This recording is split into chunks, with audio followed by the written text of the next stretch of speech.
I'm just happy for our guys.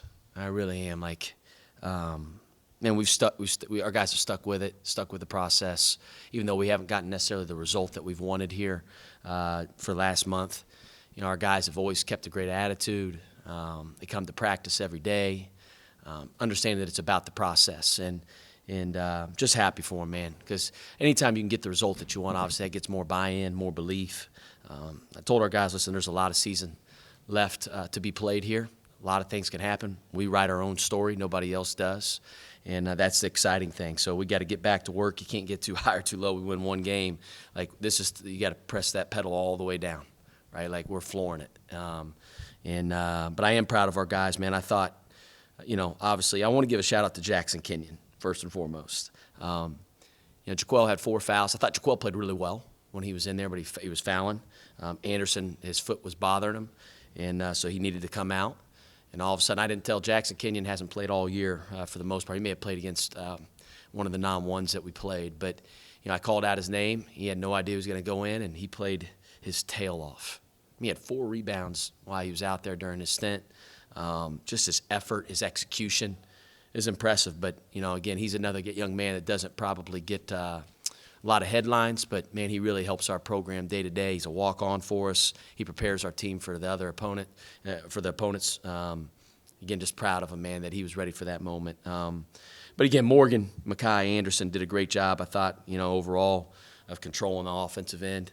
We only had 7 turns, 18 assists, which is just great to see. And where I'm probably most proud of our group, second half, we only allowed 2 offensive rebounds against Western Michigan. We gave up 9 in the first half, 2 in the second half, and one of them was on the last play, right? So really it was only 1 in the entire second half against one of the best offensive rebounding teams in the entire country. So if we clean up turnovers like this and we can take care of the glass, man, I think we can go on a big run here to finish the season. All right, questions? You've also been preaching transition defense, and if you look at the fast break points, it looked like it finally took hold. Yeah, because they push the ball really fast, and as you know, like, again, Anderson, doesn't take a rocket scientist to figure this out, but like, he's a big dude, right? So teams are going to try to really push the ball and push the pace, right, to make him change ends of the floor. And I thought our transition defense overall was terrific. For the most part, when we took care of the ball. And we had a couple turnovers there in a row, kind of in that second half right before we called timeout. They got a couple easy ones off that, but other than that, we did a pretty good job in transition. You've talked before about your offense going through like Anderson and Makai and that. Do they seem to be a good example of, going through those guys? And yet at the same time, in order to get the victory, you had some significant contributions out of the other. Stafford, 15 points, 7 assists, and 5 rebounds, 11 from Kamari, and then, as you mentioned, Jackson and that. So this one truly took a team effort, even going through the guys you normally feel like you need to. Yeah, Mabry had 8, so he was almost in double figures. So, like, I always say the go-to guy for us is going to be the open guy, and we're going to play through those guys. And those guys know, listen, if they command – Makai commands a lot of attention out there, right? He just does. And so does Anderson, and so does Morgan. And so, like, can those other guys play off of those guys, right? And I think they can make the game really easy on them. Like you said, Morgan had 7 assists tonight. Makai had 3. We got to get Anderson's turnovers down. He had 4 of our 7 turns. But, man, like, we could play through those guys, and those guys pass and get those other guys wide open looks. Like Kamari was only 1 for 6 from 3, but I thought they were great looks. A couple of those went rimmed in and out. I mean, I thought they did everything but go in. But, again, I think if we could play off of those guys, man, I think it makes the game really easy for the other players.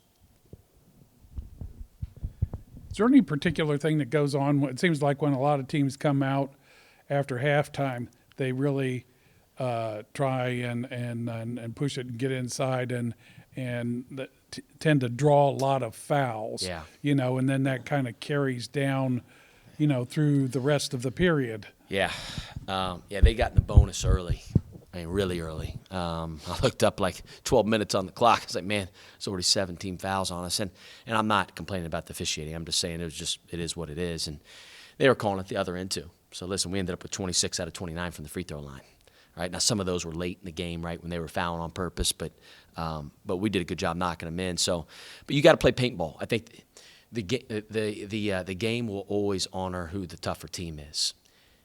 Listen, if our guys are open from three, we shoot the ball. If not, we got to pound it inside. Drive, post, like we got to get it inside so we can try to get it to the free throw line, right? So the best shot in basketball, I always say, is a layup. Second best is free throw. And then third is an open three. And the worst shot is a mid-range two, right, that's heavily contested. So we want to try, those are our priorities as we try to get our shot selection that kind of goes. And we haven't gotten to the line enough here in MAC play. So we've really been trying to make a point of getting that ball inside via drives and post-ups. How good does that feel? I mean, we've been struggling for the last 7-8 games, so it's good to get one, you know, and keep it rolling.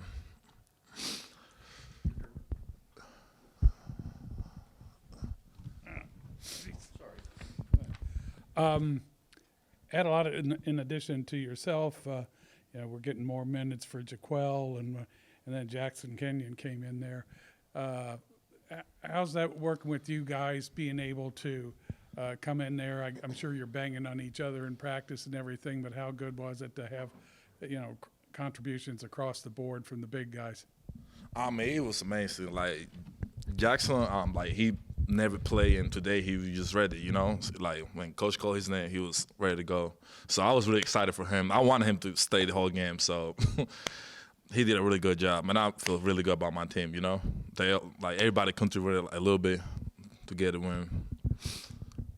So you took 19 shots, including free throws, and you missed only 3. Have you ever had a game where you've been that on target, I guess? Yeah, I actually did. I play in the World Cup U18 in Spain. I played for the Dominican national team, and I was like 10 for 10 the whole game. So no free throws. So that was a good one. When you're down there with Titus Wright, I guess you got to figure coming into it, it's going to be a physical night. I mean, yeah, we saw it on the scout when we were doing scout. Like, I knew he was going to do that. So we, the last couple of days in practice, I was getting ready for it. I knew it was coming, but I got the best of him. He got the best of me, so.